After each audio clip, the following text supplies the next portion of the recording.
October 2002. The nation's capital is paralyzed with fear. People are pumping gas in zigzag patterns. Children are kept home from school, and everyday errands become life-threatening gambles. A silent predator is watching, and when he strikes, it's without warning, without mercy. 10 people dead, 3 wounded. In just 3 weeks, a sniper's bullet would turn the D.C. Beltway into a hunting ground, and the entire country into his prey. But this wasn't the work of a lone madman. This was a calculated, cold-blooded duo, driven by control, revenge, and a horrifying endgame. This is the story of John Allen Muhammad and Lee Boyd Malvo. This is the Beltway Sniper attacks, and you're watching The Asylum.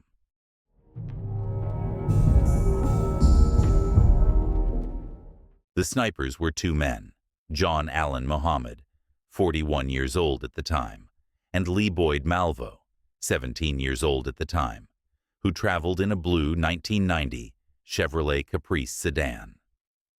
On February 16, 2002, 21-year-old Kenya Nicole Cook was shot and killed by Lee Malvo at the front door of her aunt's home in Tacoma, Washington. Cook's aunt, Issa Nichols, had been good friends with John Allen Muhammad's ex-wife Mildred and had encouraged her to seek a divorce. On March 19, 2002, 60-year-old Jerry Taylor was killed by a single shot to the chest, fired from long range, as he practiced chip shots at a Tucson, Arizona golf course.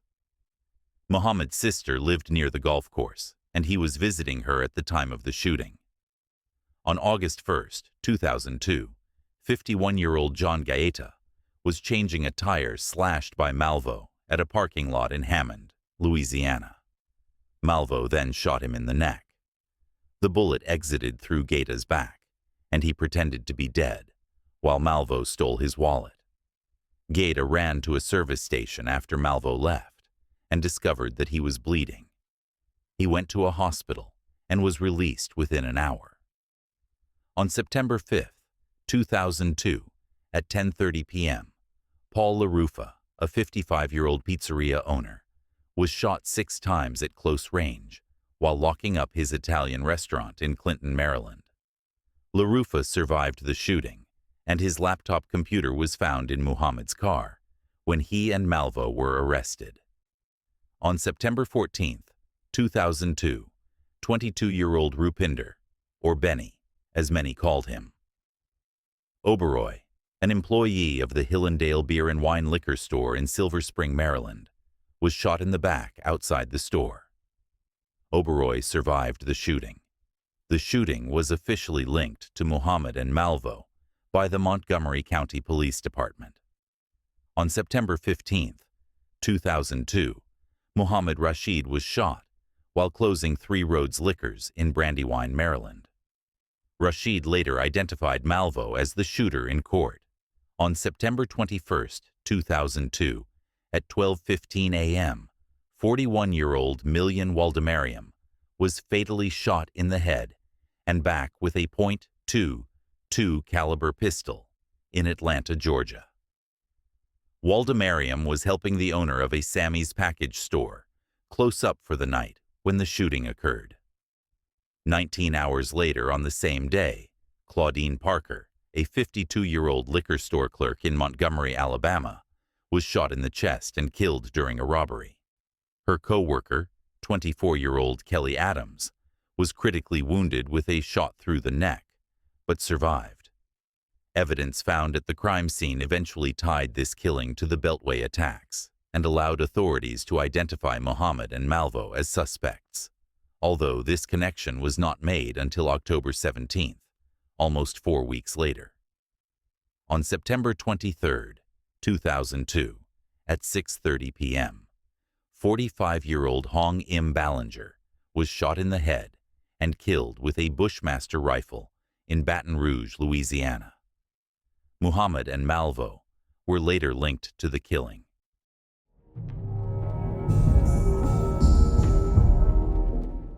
At 5:20 p.m. on Wednesday, October 2, 2002, a shot was fired through the window of a Michael's craft store in Aspen Hill, Maryland.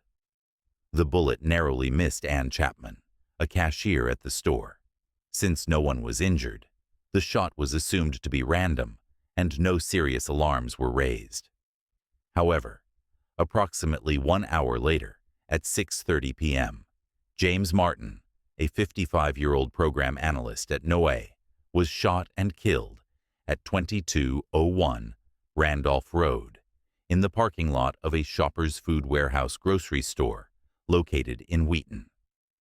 On the morning of October 3rd, 4 people were shot dead within a span of approximately 2 hours in Aspen Hill and other nearby areas in Montgomery County.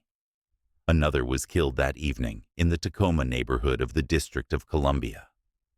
At 7:41 a.m., James Buchanan, a 39-year-old landscaper known as Sonny, was shot dead at 11,411 Rockville Pike, near Rockville, Maryland.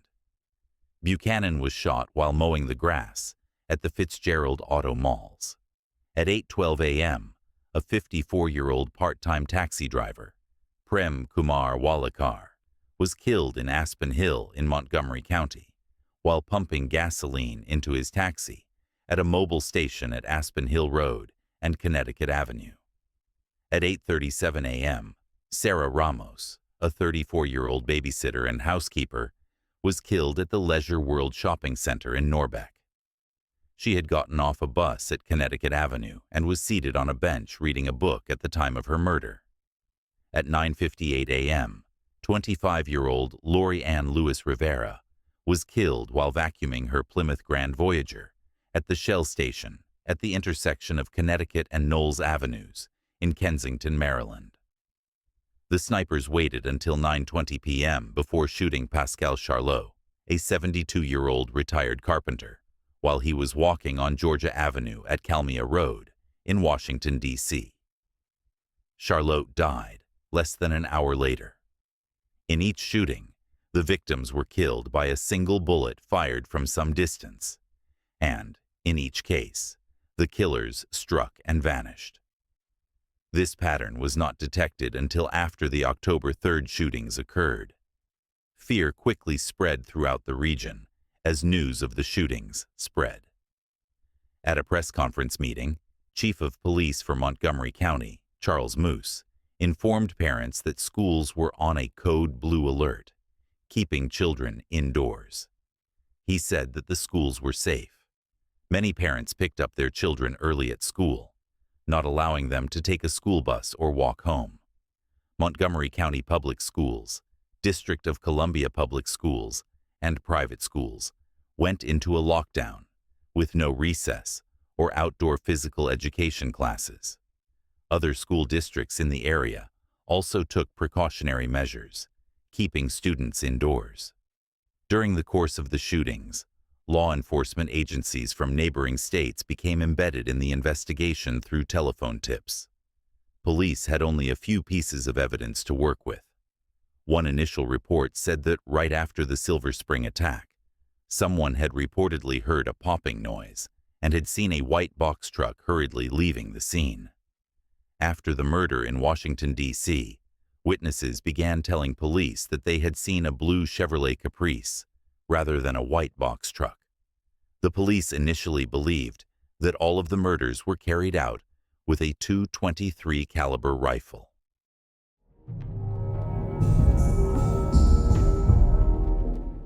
At this point, Malvo and Muhammad started covering a wider area and taking 2 or 3 days between shootings. On October 4th, 43-year-old homemaker Caroline Sewell was shot and wounded in the chest at 2:30 p.m.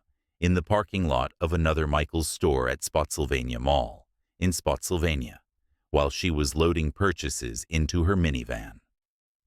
By this point, hundreds of journalists had converged to cover the unfolding events.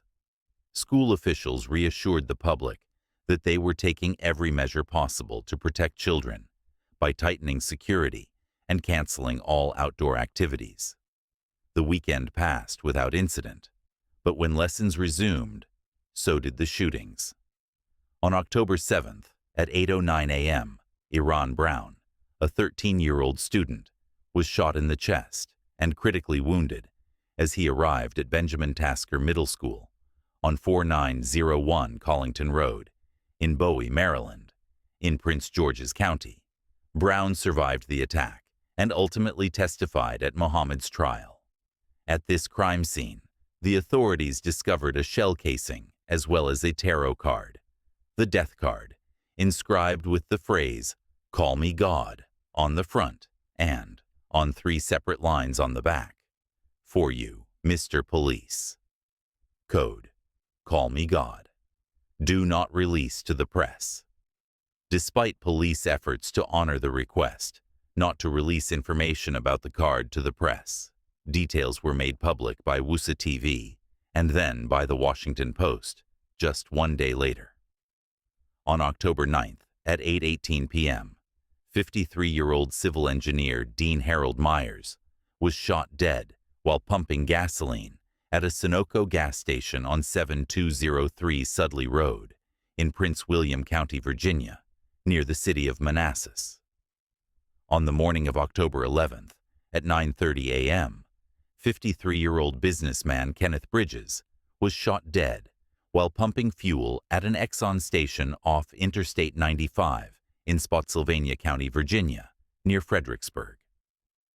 On October 14th at 9:15 p.m., 47-year-old Linda Franklin, an FBI intelligence analyst who was a resident of Arlington County, Virginia, was shot dead in a covered parking lot at Home Depot in Fairfax County, Virginia, just outside Falls Church at Seven Corners Shopping Center.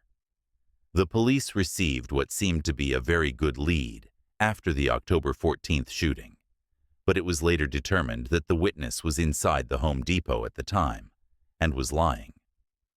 The witness, Matthew Dowdy, was subsequently convicted of interfering with the investigation.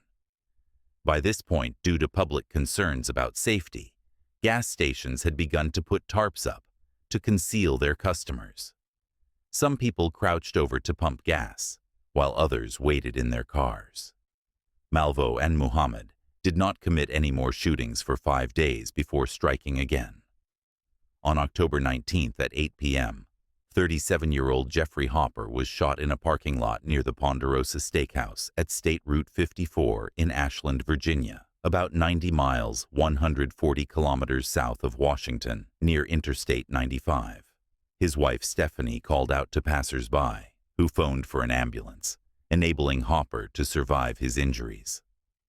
Authorities discovered a 4-page letter from the shooter in the woods that demanded $10 million and made a threat to children. On October 21st, Richmond area police arrested 2 men, one with a white van, outside a gas station. The men turned out to be undocumented immigrants with no connection to the shooter. The pair were subjected to cavity searches and remanded into federal custody. What was then the Immigration and Naturalization Service, which subsequently deported them. On the next day, October 22nd, ride-on bus driver Conrad Johnson, 35, was shot at 5:56 a.m. while standing on the steps at the 14,100 block of Grand Pré Road in Aspen Hill, Maryland. Johnson died of his injuries. On the same day, Chief Moose released part of the content of one of the shooter's letters, in which he declares, "Your children are not safe, anywhere, at any time." While no shootings occurred on October 23rd, the day is significant for 2 events. First, ballistics experts confirmed Johnson as the 10th fatality in the Beltway shootings. Second, in a yard in Tacoma Park, Maryland, police searched with metal detectors for bullets, shell casings, or other evidence that might provide a link to the shooters. A tree stump believed to have been used for target practice was seized.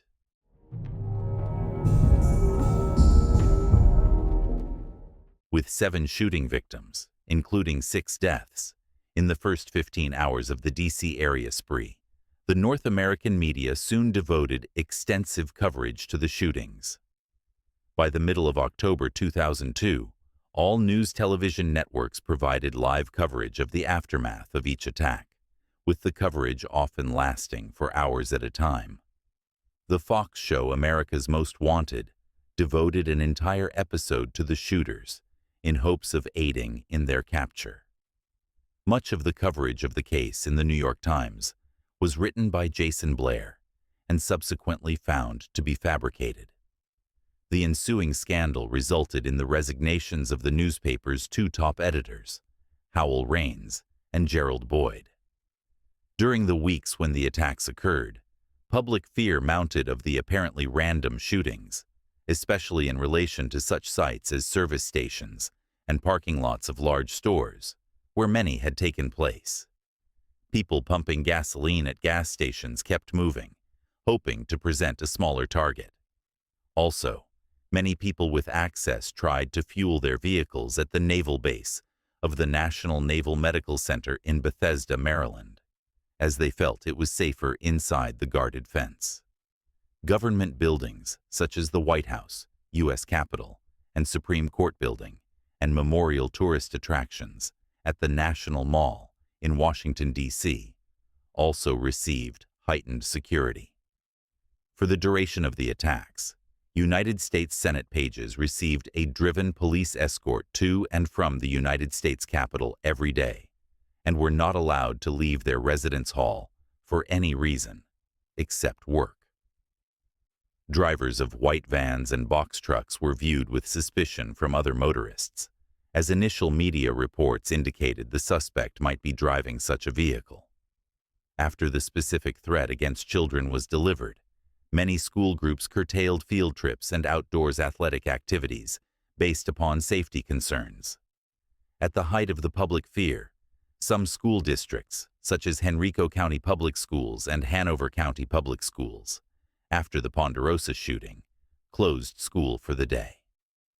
Other schools, such as the MJBHA, canceled all outdoor activities after the shooting at the Connecticut and Aspen Hill intersection. Others changed after-school procedures for parents to pick up their kids to minimize the amount of time children spent in the open. Extra police officers were placed in schools because of this fear.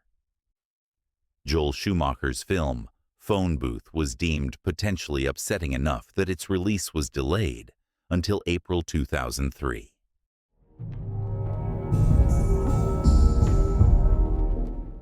The investigation was publicly headed by the Montgomery County Police Department and its chief, Charles Moose. The Bureau of Alcohol, Tobacco, Firearms and Explosives, ATF, the FBI, the U.S. Secret Service, the Virginia Department of Transportation, and police departments in other jurisdictions where shootings took place provided assistance in the investigation. Police responded within minutes to reports of attacks during the 3 weeks of the sniper attacks, cordoning off nearby roads and highways and inspecting all drivers, thereby grinding traffic to a halt for hours at a time. Police canvassed the area, talking to people, and collected surveillance tapes. By Friday night, October 4th, the 5 shootings on October 3rd and 2 on October 2nd were forensically linked to the same gun.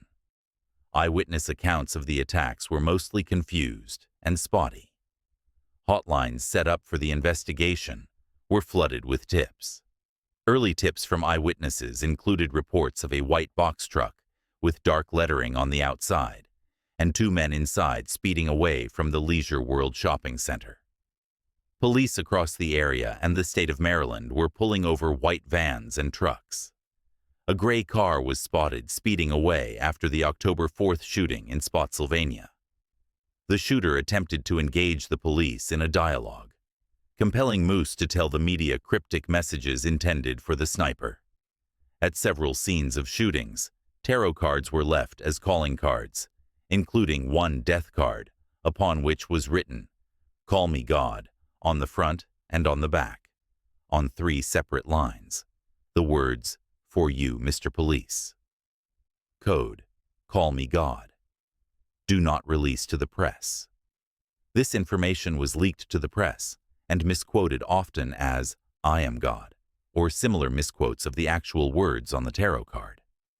At later scenes of crimes, the shooter left long, handwritten notes sealed inside plastic bags, including a rambling one that demanded $10 million and threatened the lives of children in the area. A telephone call from the shooter was traced to a pay telephone at a gasoline station in Henrico County, Virginia. Police missed the suspects by a matter of a few minutes and initially detained occupants of a van at another pay telephone at the same intersection. On the phone call, the sniper, boasting of his cleverness, mentioned a previous unsolved murder in Montgomery. This was identified as the September 21st shooting at a liquor store in Montgomery, Alabama. On October 17th, authorities said they matched Malvo's fingerprint, found at the Benjamin Tasker Middle School site, with one lifted from the Montgomery liquor store scene. After confirming the link between these two crime scenes, the FBI was able to link these fingerprints to Malvo due to his fingerprinting during a previous arrest in Washington state. After further research into Malvo's background, the police found he had close ties to John Allen Muhammad. Despite an apparent lack of progress publicly, federal authorities were making significant headway in their investigation and developed leads in Washington state, Alabama, and New Jersey. They learned that Muhammad's ex-wife, who had obtained a protective order against him, lived near the Capitol Beltway in Clinton, an unincorporated community in suburban Prince George's County, Maryland, adjacent to Montgomery County. Information was also developed about an automobile purchased in New Jersey by Muhammad. Police discovered that the New Jersey license plate number issued for Muhammad's 1990 Chevrolet Caprice had been checked by radio patrol cars several times near shooting locations, but the car had not been stopped because law enforcement computer networks did not indicate that it was connected to any criminal activity, and they were focused exclusively on the white van. On October 3, 2002, police in Washington, D.C. stopped the Caprice for a minor traffic infraction 2 hours prior to the shooting of Pascal Charlot. Witnesses later reported seeing a Caprice near the scene of his shooting. On October 8, 2002, Baltimore Police Department investigated a dark blue Chevrolet Caprice parked near the Jones Falls Expressway at 28th Street in Baltimore, with a person sleeping inside it. The officers were concerned that the driver's license was from Washington state, while the vehicle was registered in New Jersey. Although the vehicle was suspicious enough for them to investigate, and it fit the description of a vehicle associated with the shooting in Washington, D.C. 5 days earlier, the officers did not question the occupants extensively, nor did they search the vehicle. Authorities were quick to issue a media alert to the public to be on the lookout for a dark blue Chevrolet Caprice sedan. For the public, as well as for law enforcement agencies throughout the region, this was a major change from the mysterious white box truck earlier sought based upon reported sightings.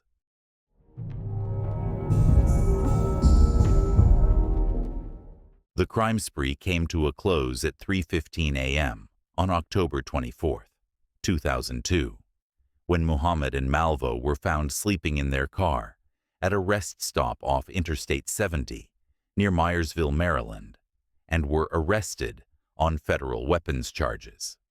Police were tipped off by 2 911 calls from refrigerator mechanic Whitney Donahue at the rest stop.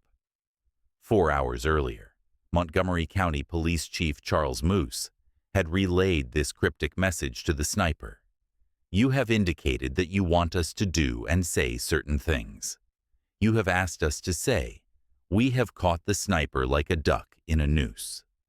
We understand that hearing us say, 'This is important to you.'" Moose asked the media to carry the message accurately and often. This statement may refer to a Cherokee fable. Trooper First Class Wayne Smith of the Maryland State Police was the first to arrive at the scene and immediately used his light blue unmarked police vehicle to block off the exit by positioning the car sideways between two parked tractor trailers. As more troopers arrived, they effectively sealed off the rest area at both the entrance and exit ramps, without the suspects being aware of the rapidly growing police presence. Later, as truck driver Ron Lance was attempting to exit the rest area, his tractor trailer was commandeered by troopers who used the truck in place of the police car to complete the roadblock at the exit. With the suspect's escape route sealed off, the SWAT officers moved in to arrest them. A stolen Bushmaster .223 caliber weapon and bipod were found in a bag in Mohammed's car. Ballistics tests later conclusively linked the seized rifle to 11 of the 14 shootings, including one in which no one was hurt. Investigators and the prosecution suggested during pretrial motions that Mohammed intended to kill his second ex-wife Mildred, who he felt had estranged him from his children. According to this hypothesis, the other shootings were intended to cover up the motive for the crime. Mohammed believed that the police would not focus on an estranged ex-husband as a suspect if Mildred appeared to be a random victim of a serial killer. During the attacks, Mohammed frequented the neighborhood where she lived, and some of the incidents occurred nearby. Additionally, he had earlier made threats against her. Mildred herself said that she was his intended target, claiming that when the police first approached her, one officer said, "Ms. Mohammed, didn't you know you were the target?" However, Judge Leroy Millett Jr. prevented prosecutors from presenting that theory during the trial, saying that a link had not been firmly established. While imprisoned, Malvo wrote a number of erratic diatribes about what he termed jihad against the United States. "I have been accused on my mission. Allah knows I'm gonna suffer now," he wrote, because his rants and drawings featured not only such figures as Osama bin Laden and Saddam Hussein, but also characters from the film series The Matrix. These musings were dismissed as immaterial. Some investigators reportedly said they had all but eliminated terrorist ties or political ideologies as a motive. Nonetheless, in at least one of the ensuing murder trials, a Virginia court found Mohammed guilty of killing pursuant to the direction or order of terrorism. At the 2006 trial of Mohammed, Malvo testified that the aim of the killing spree was to kidnap children for the purpose of extorting money from the government and to set up a camp to train children how to terrorize cities, with the ultimate goal being to shut things down across the United States. Malvo also stated that Mohammed was driven by his hatred for white people and his belief that the white man is the devil. His plan was to kill 6 white people per day for 30 days, and he told Malvo he wanted him to shoot pregnant white women. John Allen Muhammad was tried first in Virginia Beach for the murder of Dean Harold Myers, one of 10 victims. Prosecutors called him the mastermind behind the killings. The evidence was damning. Ballistics matched the rifle to multiple crime scenes. Inside the car, blueprints, notes, and supplies that showed intent. There was no doubt. Muhammad was orchestrating a campaign of terror. On November 17, 2003, Muhammad was found guilty of capital murder, terrorism, and conspiracy. His sentence? Death by lethal injection. He was executed in 2009. Then came Lee Boyd Malvo, the teenage accomplice, just 17 at the time of the attacks, tried in Chesapeake, Virginia, for the murder of FBI analyst Linda Franklin. Malvo's defense painted him as a brainwashed follower under Muhammad's psychological control. In 2004, Malvo was convicted and sentenced to life in prison without parole. But his story didn't end there. In the years that followed, a series of Supreme Court rulings declared that mandatory life sentences for juveniles could be unconstitutional. Today, Malvo remains in prison. But the legal system has opened a small door. He may one day be eligible for parole in some states, a decision that continues to divide the public and haunt the families of his victims. The Beltway Snipers left more than just a trail of victims. They left a permanent scar on the American psyche. For 3 weeks, fear ruled the streets, and trust in the safety of everyday life was shattered. And while justice was served in the courtroom, the psychological wounds still linger for the families, for the survivors, and for a nation that watched it all unfold live. Evil doesn't always wear a mask. Sometimes it looks like a father and a teenage boy in a blue Chevy Caprice. If you found this case disturbing, and you will, make sure to subscribe to the Asylum for more true crime, deep dives into the darkest minds and most haunting cases in history. Until next time, stay safe and stay curious.